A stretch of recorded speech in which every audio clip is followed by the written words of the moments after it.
Os 7 pecados capitais. Eles existem em cada um de nós. Esses pecados são fatais, eles têm um efeito gravemente destruidor na vida espiritual de uma pessoa. Luxúria, inveja, gula, preguiça, avareza, ira e soberba. De acordo com a teologia cristã, pecar é simplesmente pensar nesses pecados capitais. A Bíblia diz que o resultado do pecado é a morte. Cada um desses pecados tem uma história secreta revelando como eles se tornaram capitais. Os 7 pecados capitais tiveram um enorme impacto na história, na sociedade e em nossas almas. Você não pode transgredir a lei moral de Deus sem que alguém pague um preço terrível. E o pecado de querer o que os outros têm é a inveja.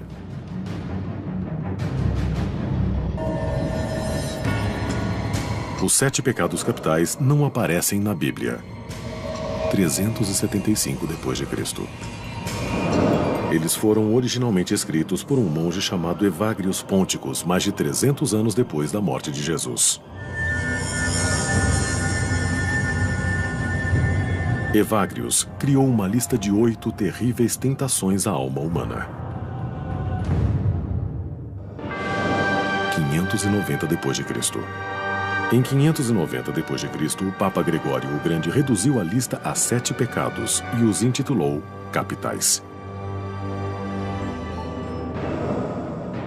Os 7 pecados capitais guiariam a teologia cristã nos 1400 anos seguintes.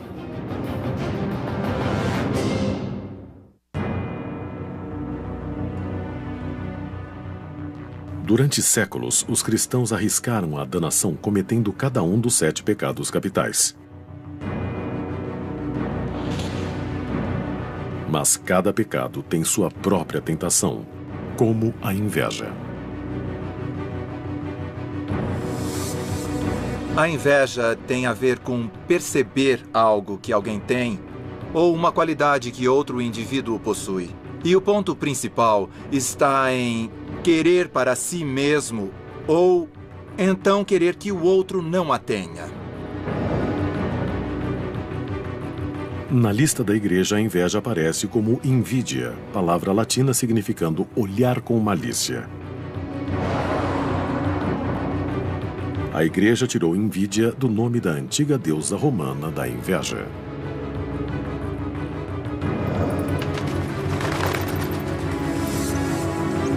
Por volta do ano 8 d.C., o escritor Ovídio conta sobre sua vida numa caverna imunda, comendo víboras, odiando os deuses no Monte Olimpo.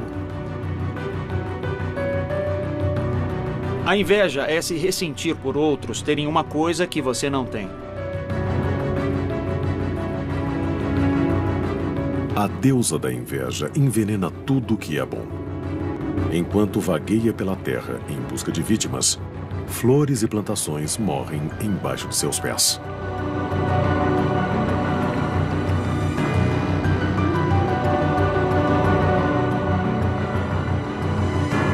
A inveja espalha seu veneno pelo sangue, ossos e cérebro das vítimas. Você tem essa sensação de queimação? Porque todo mundo tem mais do que eu, fica obcecado por isso e começa a quase se sentir mal. Os deuses do Olimpo desprezam a inveja. E hoje, ela é o pecado capital que até mesmo os pecadores não gostam de mencionar. As pessoas ficam felizes em falar sobre a gula e a luxúria. Fazem piada com elas, contam histórias, leem literatura científica também. Mas a inveja gera desconforto. A inveja, mais que qualquer outro pecado, eu acho, parece refletir uma falha humana que nos incomoda. O pecado da inveja pode ser confundido com o ciúme. Mas o ciúme geralmente é um medo de perder um ser amado para outro. A inveja é diferente. Você tem uma coisa que eu não tenho. E eu te odeio por isso. Pode ser algo material, pode ser uma posição, pode ser um lugar e etc. E o que a inveja não pode possuir, ela destrói.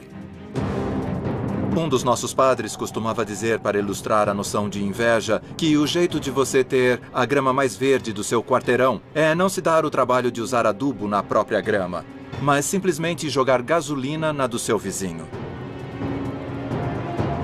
É possível que alguns crimes sejam motivados pela inveja. Certos casos de vandalismo são para que a outra pessoa não possa ter a coisa que o invejoso não tem.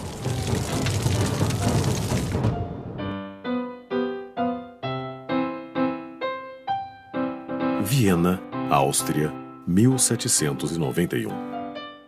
Antônio Salieri era um dos compositores mais bem-sucedidos de seu tempo. Ele era celebrado, admirado e até invejado.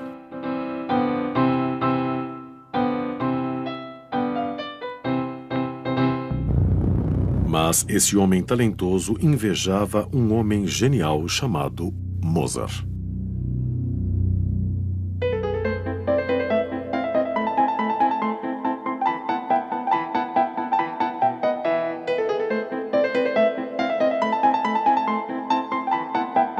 Nas cartas de Mozart a seu pai, ele conta que os compositores da corte em Viena eram controversos e que havia ressentimento com o sucesso dos outros e que alguns deles espalhavam boatos para tentar arruinar a reputação dos outros e diminuir o reconhecimento que recebiam. Se você for devorado pela inveja e ela tem um efeito devorador, ela pode tomar todos os seus pensamentos e suas atitudes. Ela faz a pessoa querer o fim do outro. Quando Mozart morreu aos 36 anos, se espalharam boatos de que ele havia sido envenenado pelo invejoso Salieri.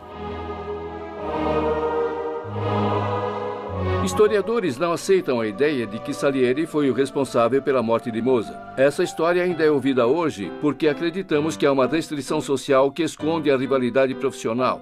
Mas não precisaria muito para que as pessoas se desmascarassem e revelassem sua animosidade.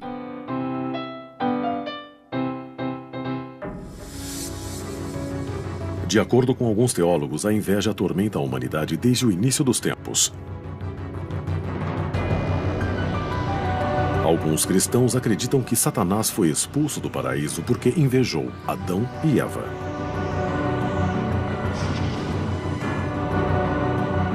Satanás se recusa a ser guardião da humanidade e é expulso do paraíso. E invejou tanto a humanidade por ela ter um potencial de se unir a Deus na eternidade que tentou nos enganar. A tradição posterior fala na serpente, tentando encorajar Adão e Eva a querer uma coisa que Deus possuía e eles não possuíam, a imortalidade. E às vezes isso é visto como inveja. Há uma dúvida de que o primeiro filho de Adão e Eva seria possuído pelo pecado da inveja. Pedem que Caim e Abel façam oferendas ao Senhor. E o presente de Abel foi melhor aos olhos do Senhor. E o livro do Gênesis é bem explícito sobre a reação de Caim. Ele ficou abatido. Caim se sente ferido. E, ao invés de se retratar, o que uma pessoa saudável faria, ele olha para quem tem algo que ele não tem. E essa pode ser a raiz da inveja. Ao invés de melhorar a si mesmo, você busca destruir o outro. E, assim, ele leva seu irmão para o campo e o mata. É a inveja que motiva o primeiro assassinato no livro do Gênesis. Há várias histórias no início da Bíblia que falam desse tipo de inveja. Na verdade, Esaú e Jacó é uma história de inveja. Ismael inveja Isaac. José tem um casaco de muitas cores e seus irmãos o invejam tanto que o vendem como escravo no Egito. E apesar de seu longo histórico bíblico de dor, a inveja foi deixada de lado nas primeiras listas de pecados. O monge do século IV, Evagrius, que escreveu a lista católica original dos pecados, tinha um total de 8 tentações que seus irmãos deveriam evitar, mas não mencionava a inveja. Isso é uma coisa que existe mais comumente numa cultura em que as posses e o status são definições de quem e o que você é. Então há uma mudança quando as coisas começam a sair do contexto monástico para outras partes. Quando a igreja fez do pecado da vaidade parte do pecado da soberba, a lista de 8 se tornou a lista dos 7 pecados capitais. 7 é um número poderoso para a igreja. 7 dias da criação, as 7 colinas de Roma. Mas a inveja ainda não era um dos 7 pecados. Até Gregório o Grande, que se tornou papa em 590 d.C., ver um mundo de intrigas políticas cheio de bárbaros rivais lutando pelos restos do Império Romano.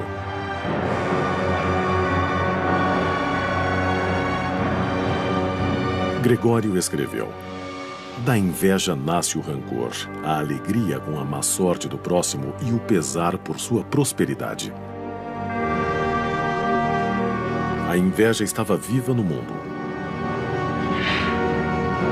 Gregório queria a inveja, invidia em latim, na lista dos pecados capitais. Mas a tradição ditava que eles deveriam ser apenas 7.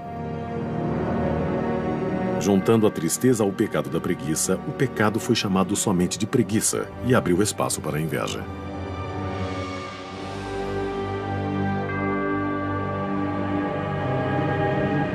O pecado da inveja se tornou parte da lista do Papa Gregório. E uma inspiração para os artistas medievais, como o escritor italiano Dante Alighieri.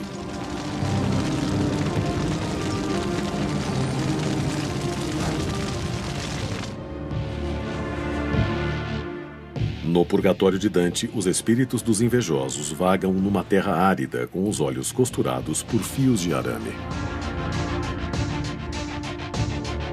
Isso porque o pecado é mais comumente cometido através dos olhos. Alguns não só sentem inveja, mas têm prazer na dor do inimigo. Dante não tinha uma palavra para esse efeito colateral pernicioso, mas os alemães sim. É chamado Schadenfreude. Schadenfreude é um termo alemão que se refere à alegria no sofrimento ou na má sorte de outros. Freude é alegria e Schaden é má sorte. No mundo editorial, se alguém teve um enorme sucesso, claro que fica com inveja. Qualquer ator é invejoso e, como eu ganho isso pelo meu livro, ou por que conseguiram tanto? Depois, se você sabe que o livro não vendeu bem e a editora perdeu dinheiro, você diz, Uma das minhas citações preferidas sobre a inveja é a do escritor Gore Vidal. Ele diz, quando um amigo é bem-sucedido, alguma coisa morre em mim. Todas as culturas parecem lutar com a inveja. Mas será que algumas civilizações se renderam ao pecado capital?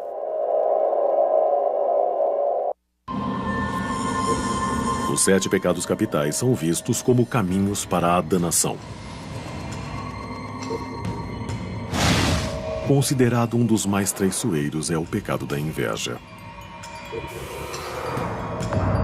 Pelo menos de acordo com a doutrina católica. Mas sempre houve outras opiniões.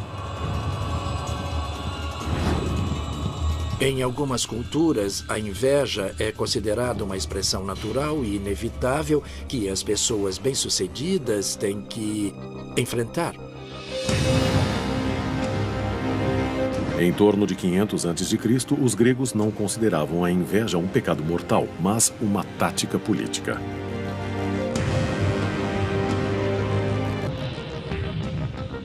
Pessoas comuns escreviam o nome de uma pessoa que elas gostariam que fosse retirada da cidade num caco de cerâmica chamado de ostracon. Essa é a origem da palavra ostracismo. E se bastante gente votasse por uma pessoa, essa pessoa era expulsa de Atenas por um período de 10 anos. O propósito do ostracismo era, em parte, impedir que as pessoas tivessem muito poder político ou punir pessoas que realmente se comportassem mal. Mas havia um elemento que permitia que a inveja também fosse motivo disso. Podia-se expressar a inveja, qualquer ressentimento, contra alguém, escrevendo o nome da pessoa no caco de cerâmica para que ela fosse expulsa. Oficialmente, não havia vergonha em sofrer o ostracismo. No entanto, se um cidadão não saísse de Atenas em 10 dias, a penalidade era a morte. Um cidadão proeminente votado para o exílio foi Aristides, o Justo, chamado assim por suas altas qualidades morais. Foram exatamente esses atributos positivos que puseram a inveja contra ele.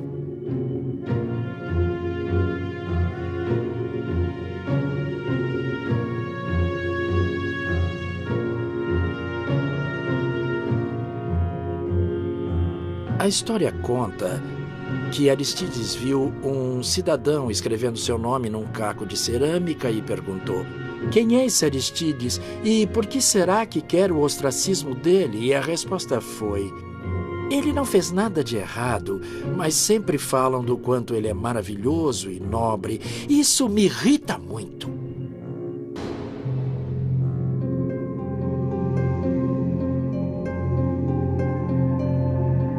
Ao mesmo tempo em que os atenienses exilavam seus cidadãos mais nobres, a lótus do budismo florescia na Índia.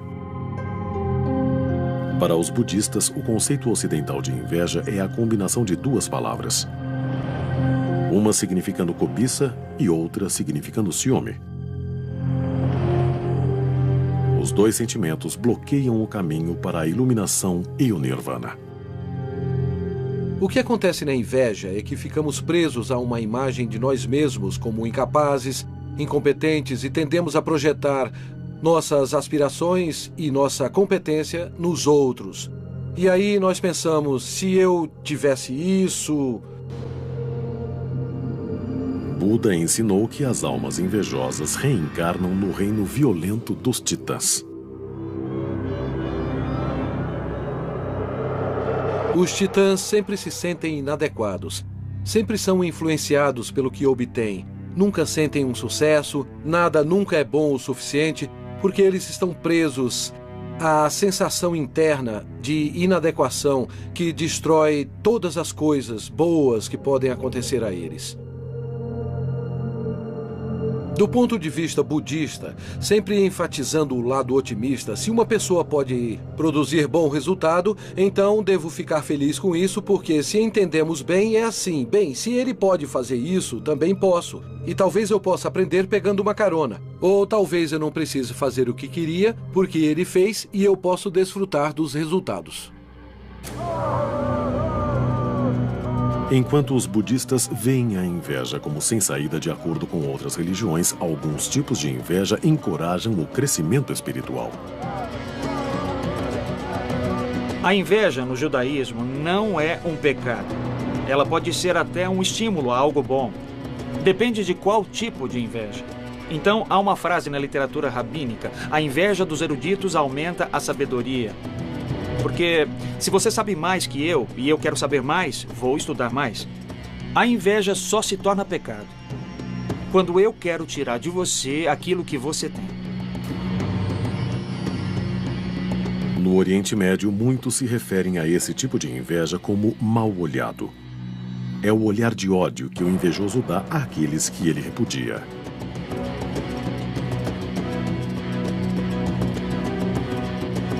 Jesus se refere ao mal-olhado em uma de suas parábolas. A parábola do vinhedo. Os trabalhadores que tinham menos sucesso botavam mal-olhado no mais bem-sucedido. Durante milhares de anos, a melhor maneira de vencer o mal-olhado tem sido olhar de volta com um amuleto especial. Quem já viajou por partes do Oriente Médio, Grécia e Mediterrâneo, vê esses olhos azuis por todo lado. Eles ficam pendurados em portas de casas, lojas, estão nas calçadas, nas xícaras de chá. No Ocidente, chamamos ele de olho grego. E, na verdade, ele serve para espantar o mal-olhado.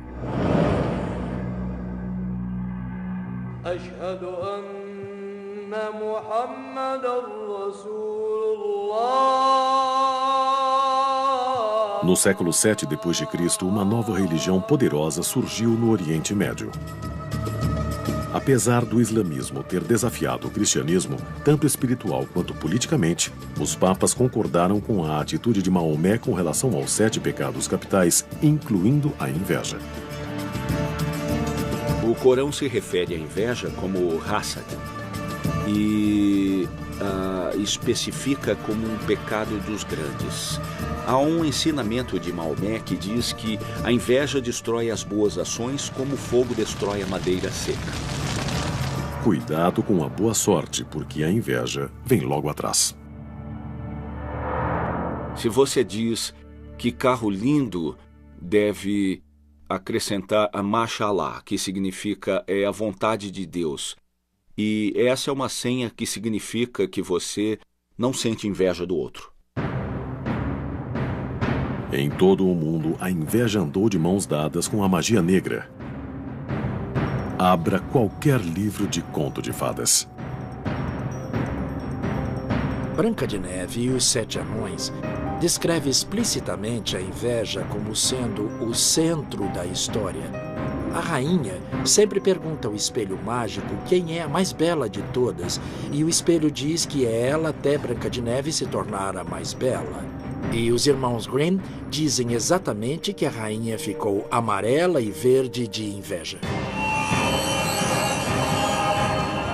O fascinante no mito da Cinderela é que só por ser bom você pode causar a inveja ou a inimizade dos outros. É uma história muito poderosa, você pode encontrá-la na China, no Japão, na Coreia, na África, entre os indígenas americanos. Em todas essas histórias há uma pessoa que tenta ser boa e é levada pela inveja e pelo ressentimento dos outros. E às vezes tem um resgate heróico no final, mas às vezes não.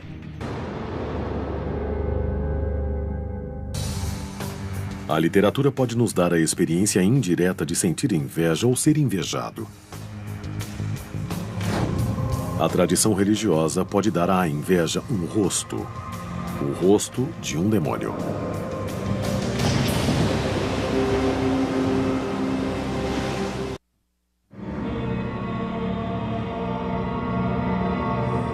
Através da história, escritores tentaram transformar os 7 pecados capitais de conceitos e desafios morais em personagens para colocar um rosto nesses aspectos do mal. O poder da inveja é refletido numa imagem demoníaca.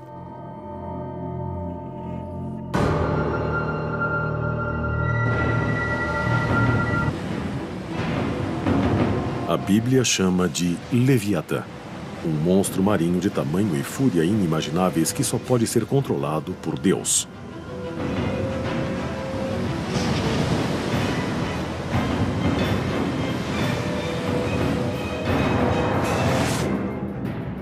No século XIII, Tomás de Aquino equiparou a criatura à figura orgulhosa de Satanás. Então, em 1589, o conhecido caçador de bruxas alemão Peter Binsfeld nomeou Leviatã como o demônio encarregado da inveja, com vários demônios menores submissos a ele. E o dever deles era tentar os seres humanos para fazer com que cometessem pecados. Apesar da tentativa de Binsfeld de relacionar esses demônios aos 7 pecados capitais nunca ter sido aprovada pelo Vaticano, ela se mantém popular entre os demonólogos amadores. Os seres humanos sempre imaginaram que o mundo fosse habitado por espíritos invisíveis. A angiologia e a demonologia judaicas rendem um grande assunto. Que relação eles têm com os seres humanos? Quais são os seus poderes?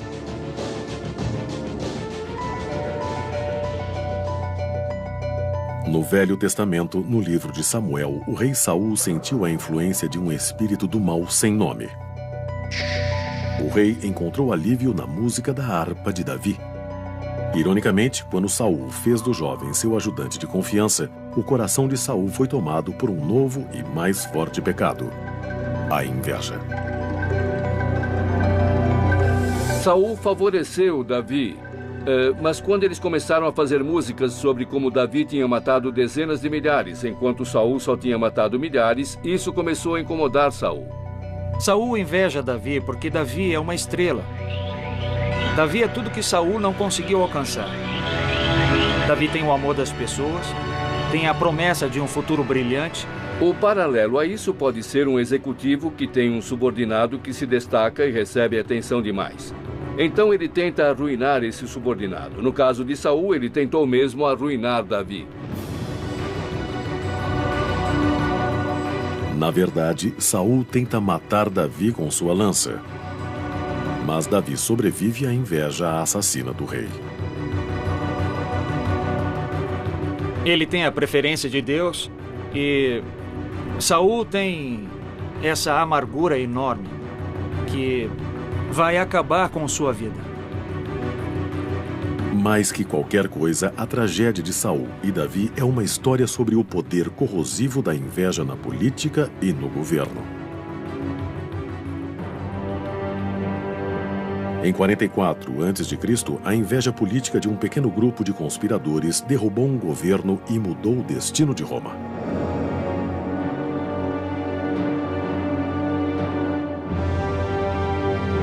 Caio Cássio e Marcos Brutus comandaram um plano para matar o ditador Júlio César.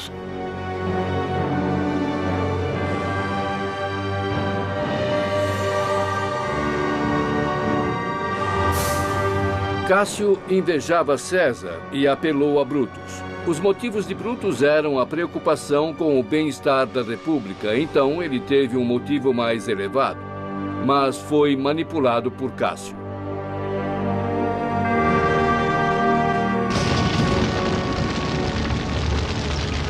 Dante, em sua visão épica do inferno, sentencia Cássio, junto com Brutus e o traidor de Jesus, Judas, ao inferno.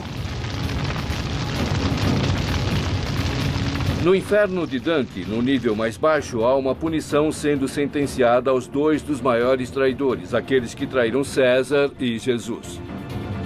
O invejoso Cássio vai ser atormentado pelo diabo até o fim dos tempos.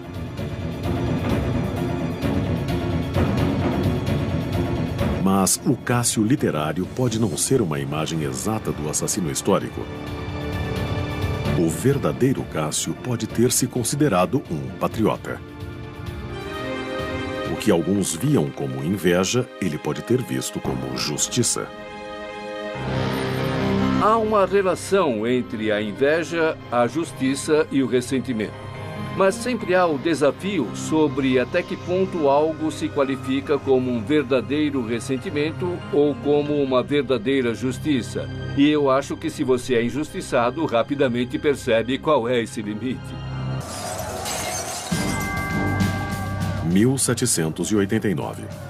Uma revolução na França prometia liberdade, igualdade e fraternidade. Vários filósofos descrevem as revoluções como sendo motivadas pela inveja. As pessoas comuns que não partilham da riqueza da aristocracia podem ser motivadas a querer que os aristocratas têm, ou a acabar com eles para que não haja mais esse abismo separando as duas classes sociais. A Revolução Francesa levou a um reinado de terror. 40 mil pessoas mandadas para a guilhotina, muitas simplesmente por serem aristocratas, enquanto outras foram traídas pelos rivais invejosos.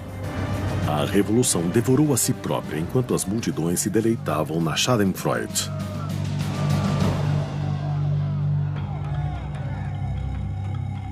Em 1917, uma outra revolução derrubou o czar da Rússia.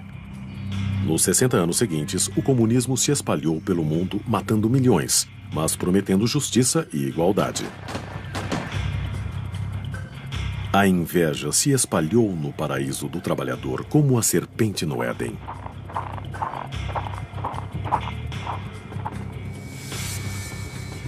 O socialismo se preocupa em manter todos no mesmo nível, dividindo os frutos da sociedade. O lado ruim é que, se os membros mais hábeis e mais talentosos de uma sociedade não sentem liberdade para desenvolver suas habilidades e talentos, sem o medo de que as outras pessoas se ressintam do que conseguiram ou as ataquem por causa de seu sucesso, isso pode inibir a sociedade como um todo. A diferença entre a sociedade capitalista e a socialista ficou nítida na Alemanha dividida do pós-guerra. A Alemanha foi dividida entre uma sociedade socialista extrema e uma capitalista de livre mercado. Quando foi dividida entre oriental e ocidental, tinha-se a mesma quantidade de pessoas, mas sob sistemas bem diferentes. A diferença de produtividade e riqueza entre essas duas nações era substancial. Governos e ditaduras revolucionárias tentaram destruir a inveja e fracassaram. Enquanto alguns acreditam que um pecado é uma escolha, outros dizem que ele é inato.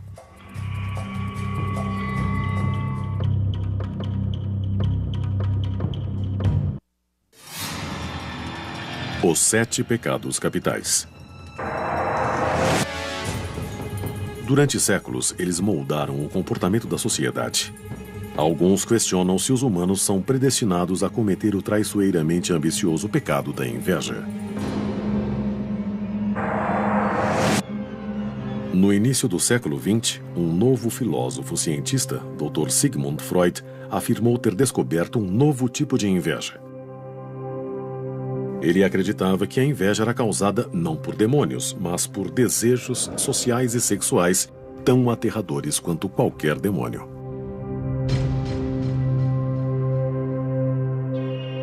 De acordo com o criador da psicanálise, todo menino deseja sua mãe e quer matar o pai que ele inveja. Freud chama isso de complexo de Édipo.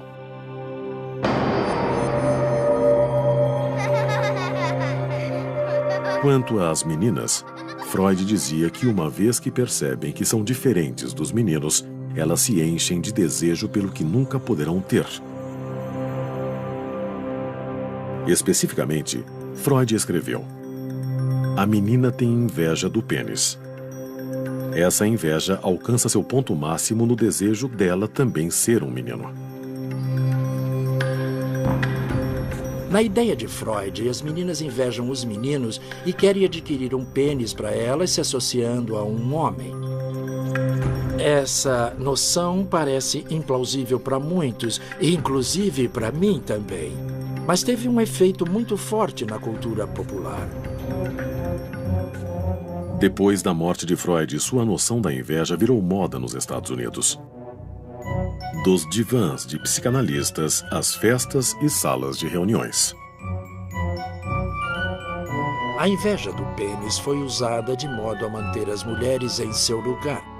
Uma mulher que tivesse ambição, que quisesse sair do papel tradicional restrito da mulher dos anos 50, muitas vezes era desencorajada com o argumento de que, ao invés de ser uma boa mulher, ela estava tentando ser homem, de modo patológico, porque tinha inveja do pênis.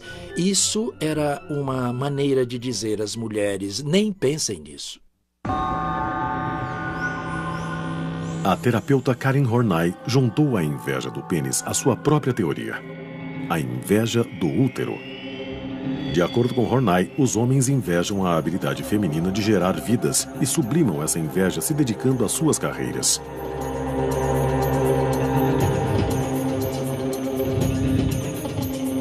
No início do século XXI, esperava-se que a neurociência aplicada pudesse determinar onde a inveja surgia no cérebro humano. Alguns estudos tentaram medir o aspecto da inveja chamado Schadenfreude. Schaden está representada no cérebro numa região neurológica bem específica. É a mesma região da sensação de recompensa. Isso sugere que pode ser um fenômeno bastante básico na biologia humana.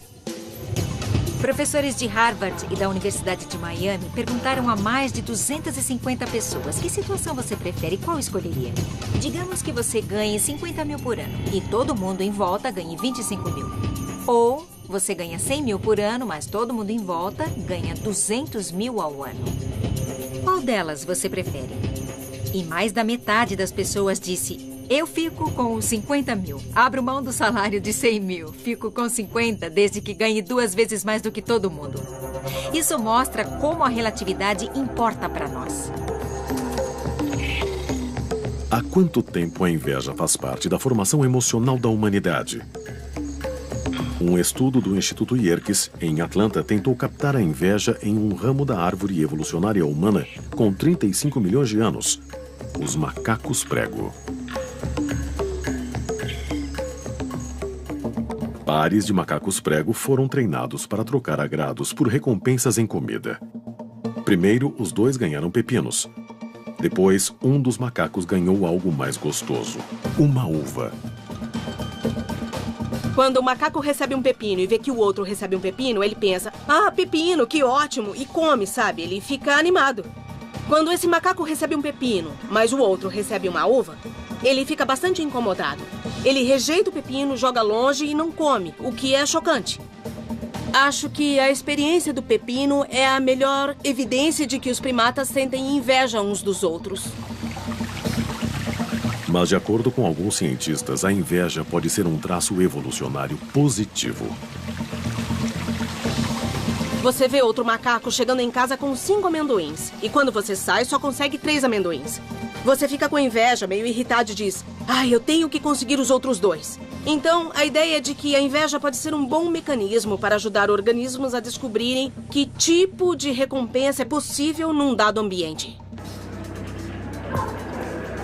35 milhões de anos depois, na árvore evolucionária, a inveja parece mesmo inata no ambiente escolar.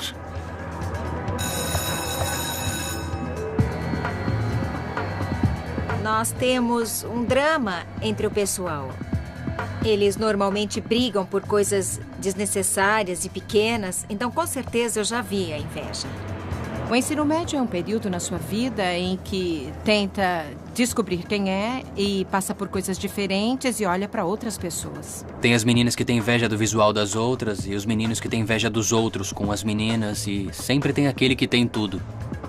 Alguém que chega com roupas novas, essas coisas, ou então um iPod ou um telefone novo, as pessoas olham aquilo e pensam, eu quero isso, eu preciso sair para comprar, ou talvez eu possa roubar dele.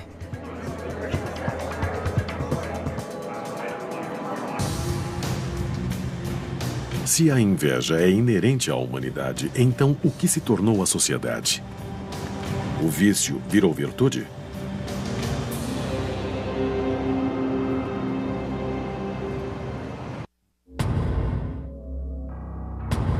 Os 7 pecados capitais.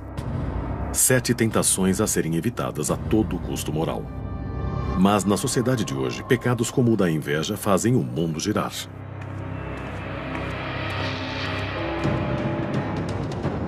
Trabalhando duro, trabalhando para crescer, você pode ter ou ser tudo o que quiser nos Estados Unidos. E toda a cultura é baseada nisso.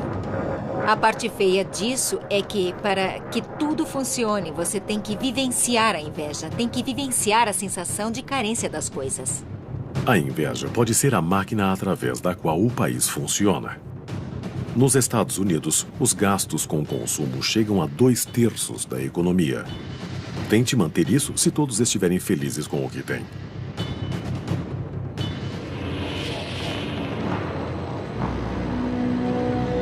Sociedades ricas tentam encorajar a competição entre as pessoas porque você precisa disso como base para gerar riqueza. E assim criamos pessoas para serem competitivas em nossa sociedade e, como consequência, alimentamos mais inveja. Uma das melhores maneiras de se alimentar a inveja é através da publicidade. Ainda vemos uma propaganda e pensamos, eu preciso de um carro maior. Ou, espera aí, meu vizinho tem isso, também quero um. Suprir carências e inspirar inveja sempre foi o objetivo das agências de propaganda. Eles usam isso há centenas de anos e dá certo sempre. Algumas propagandas fazem você querer o que os outros têm, mas as mais eficazes são as que vendem a inveja diretamente. O antepassado deles é a propaganda do Cadillac de 1915, que dizia, quando você alcança algo importante, dá o que falar. A mensagem subliminar era, compre um Cadillac e você será alvo de inveja. E esse pode ter sido o primeiro exemplo de um anúncio que admitia abertamente que não só vivenciamos a inveja querendo o que os outros têm, mas queremos que os outros nos invejem. Queremos ter algo para mostrar e para inspirar os outros a não gostar de nós por causa disso.